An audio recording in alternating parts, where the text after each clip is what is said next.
I just remember going back to Rayman for a really quick second. Yeah. I always found it really bizarre that in that franchise, um, Rayman, because as a kid, I used to be like super obsessed with video game lore. I would go onto the internet and research like the lore behind games, even if there wasn't much of a like, even if there wasn't any extra story, I'd try to glean like anything I possibly could from Me too. outside Yeah. like the game's universe. And Yeah. the world between Rayman and Rayman 2 felt so significantly different I that I was just know. like so confused, and I'm like, where's Batilla the Fairy? Who the fuck is Glowbox? Yeah, I know, right? And they act like they're already familiar with each other, and it's just like there's got to be an origin story here. And then Rayman Origins was going to cover the origin story, but they decided to not make it an origin story. So why is it called Rayman Origins? Because they had the name trademarked. That's probably the only reason. Ooh, we're getting the toasty. Yeah. My the thing that always kind of I go back to with Rayman, like in terms of how different its worlds are between games, is just it's a dream.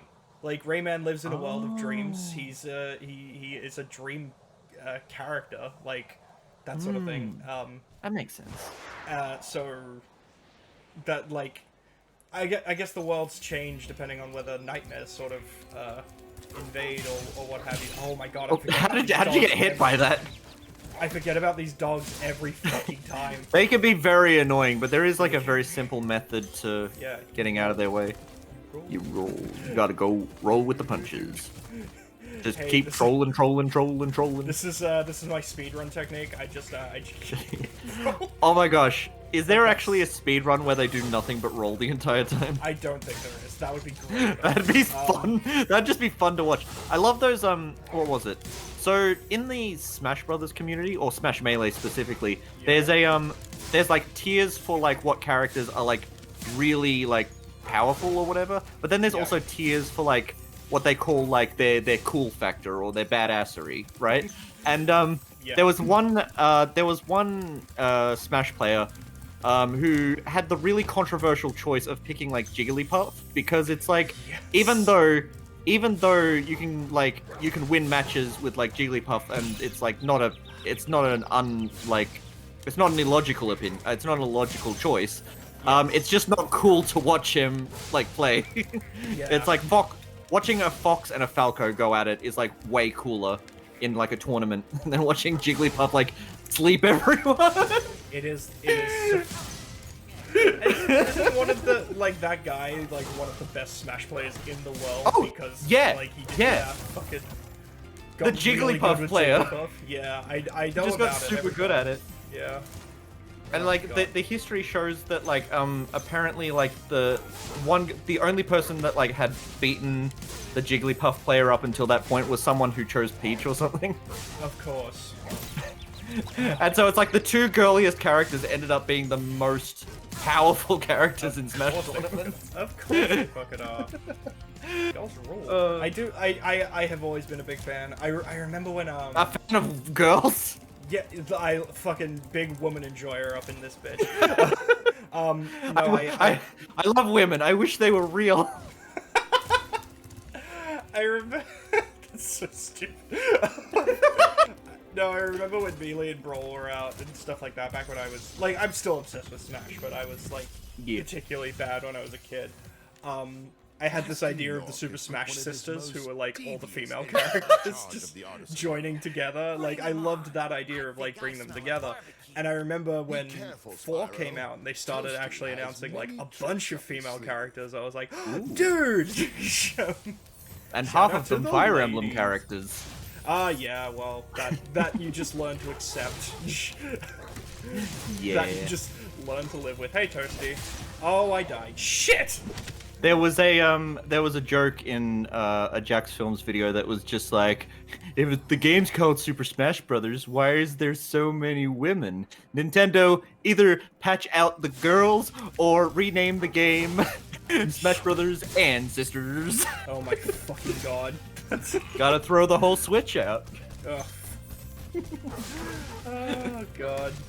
But, I love that you don't even roll, you just like go backwards. Yeah, that's how I've always fucking done. It's like, an easy enough. Who It was a sheep all along! You could say he was No, actually you can't. Wow, you were I was about almost to be going like, for the fun.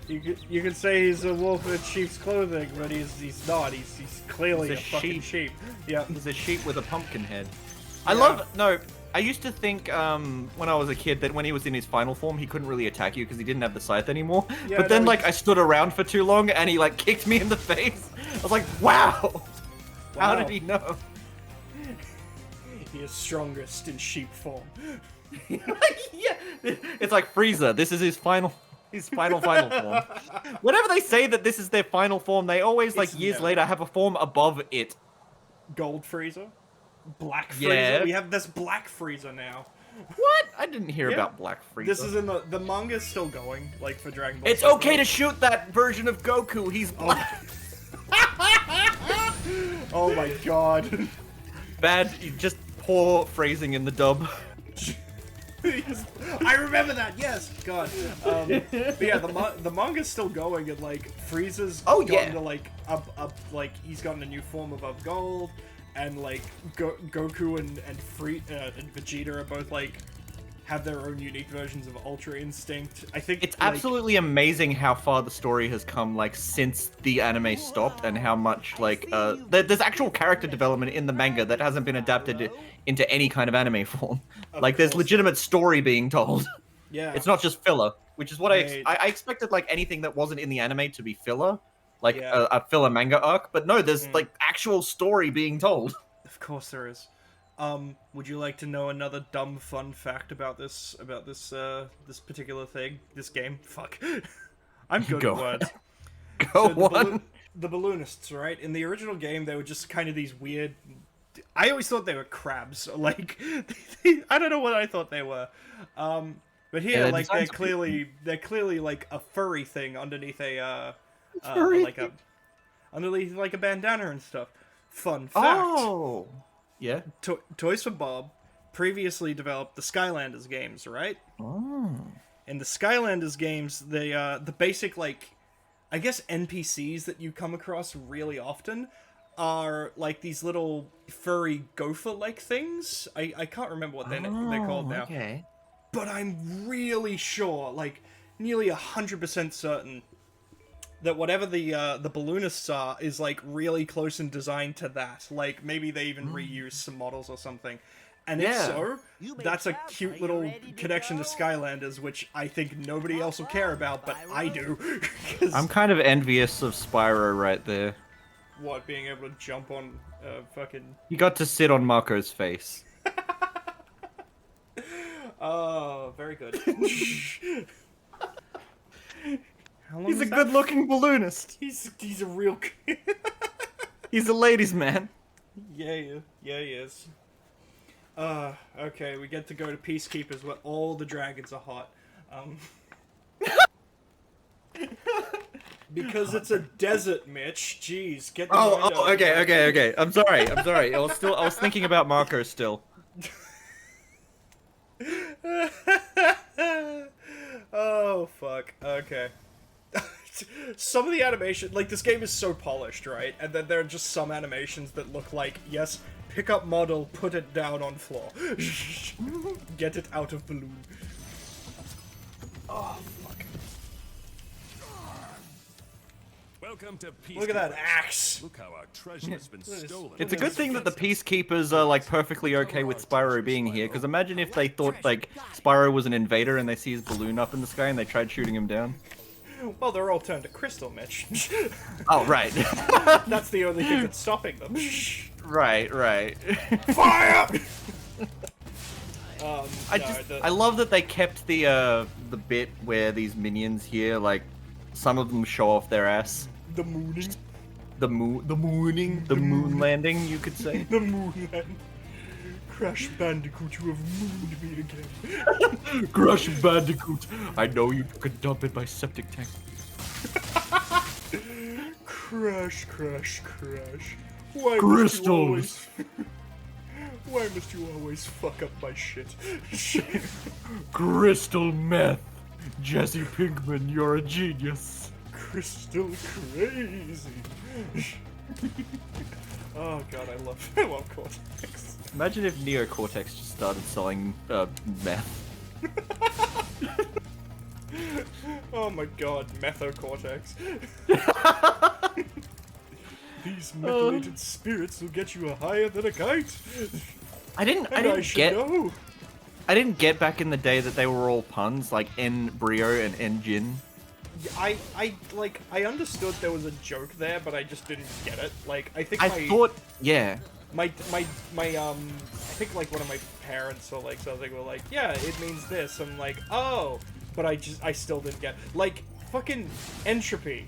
Like, entropy is Yeah. I always pronounce it as entropy because Yeah. I don't know what, like, in particular, because he was, like, in CTR as, like, the ghost man, is like, oh, he holds all the trophies. I don't know, that's where my brain went. The very cool thing about the CTR remake is that they literally have every playable character is just every character that's ever appeared on screen in a Crash game. Yes, I Is love basically that. just playable now. It's actually, like, I went through and looked at all the characters, like, on top of, like, some great picks from the series, literally, if there has been a Crash racing game in the past, like, CTR, Nitro Kart, the GBA version of Nitro Kart, Oh, wow, really? Crash Tag Team Racing, even the mobile games, the two, like, fucking weird mobile games, any character that was playable in those is playable in this, which in CTR, which is Nitro Fuel, whatever, which is insane. If they ever make a Crash Bandicoot 5, they need to make a character with ambiguous gender, call it androgynous. Well, Eh? that's very good. But they kind of have. Oh! So for the new game that's just come out, Crash Team Yeah. Rumble, which I will play eventually when I can be fucked.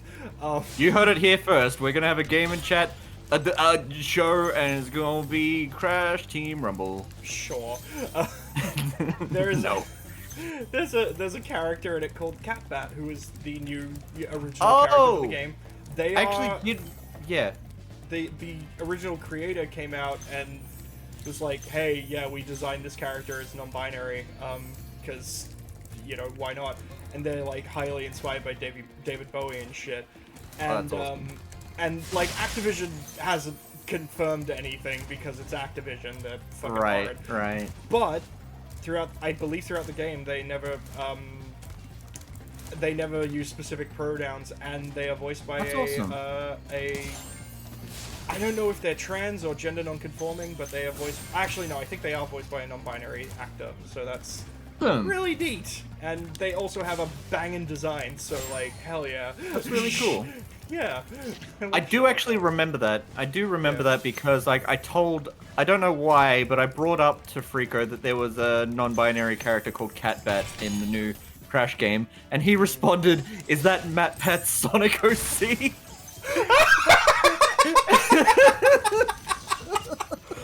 I'm saying to myself, MatPat, CatBat. That's so fucking stupid. It's so legitimately Freako, though. It is. Oh, I love that boy. Oh, did you hear that Ian and Anthony are back together? Yes, I was gonna bring up Smosh at some point. Yeah. Jesus Christ, Anthony Padilla came back.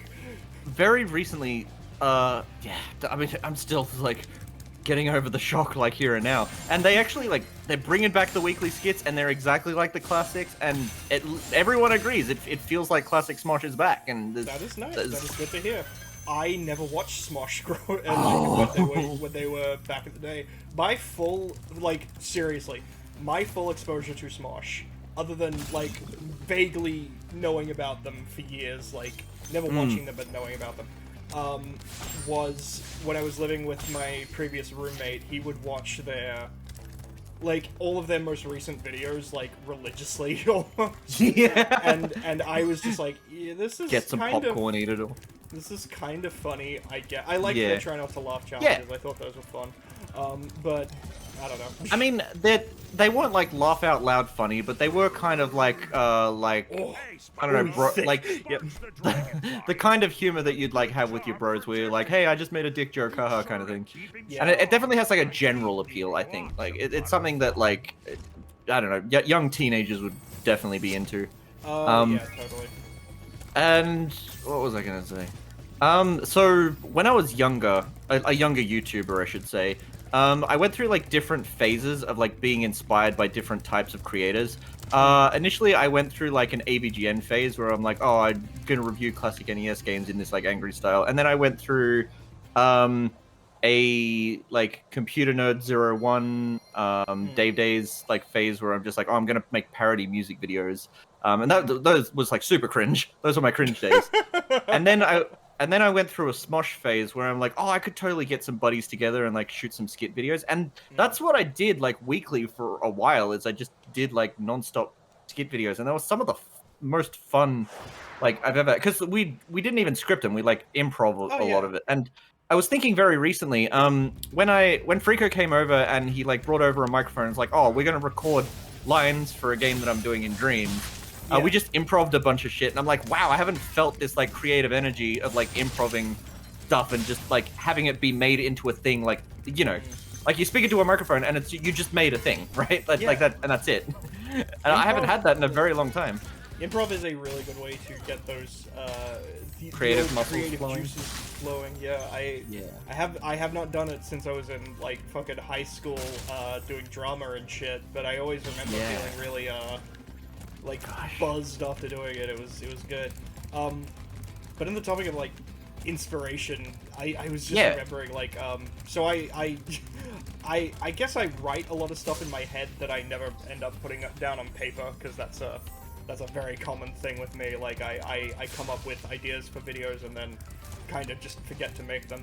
Oh gosh, I cannot tell you the amount of... Me and Square Eye Jack were actually talking about how we have like a list of videos that we might not even get around to doing. Right? Fucking yeah.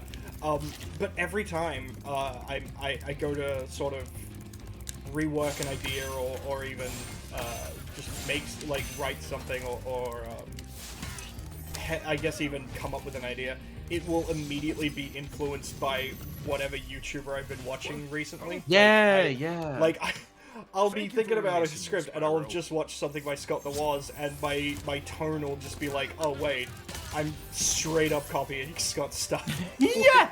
Like the quick cuts to dumb shit. I did that all the time, because I was gonna make a joke earlier that was like, oh, after making a Smosh style skits for a while, I eventually decided to do a Game Grumps style show. Yes. Fucking yep. Jeez. Weird that. It's almost like they kind of cornered the market on that shit. Well, they were one of the... So, Let's Play channels had existed before that. If I ever started a Let's Play channel, fucking shoot me. Kill me. Yeah.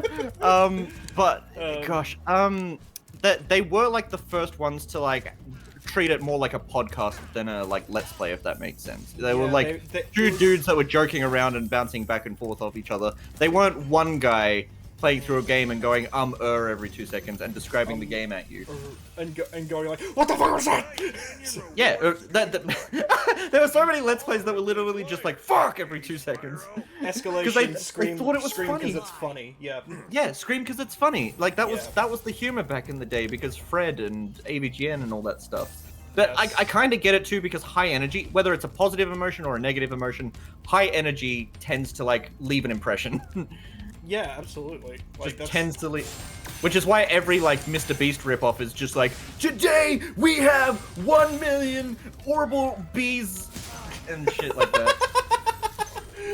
Today I'm going to stuff 1 million bees into my pants. Today I am going to take a shit. That's it. That's the entire video. It's just me taking a shit. Thank you. Please like, comment, and subscribe. Hit that bell. And Don't forget to shit your own pants. Like a 15-second video. And it's like really high energy, and then it just cuts to like a closed still door. It's frame. just- Yeah, I was gonna say like a still frame of a closed door, and you hear him grunting on the other side.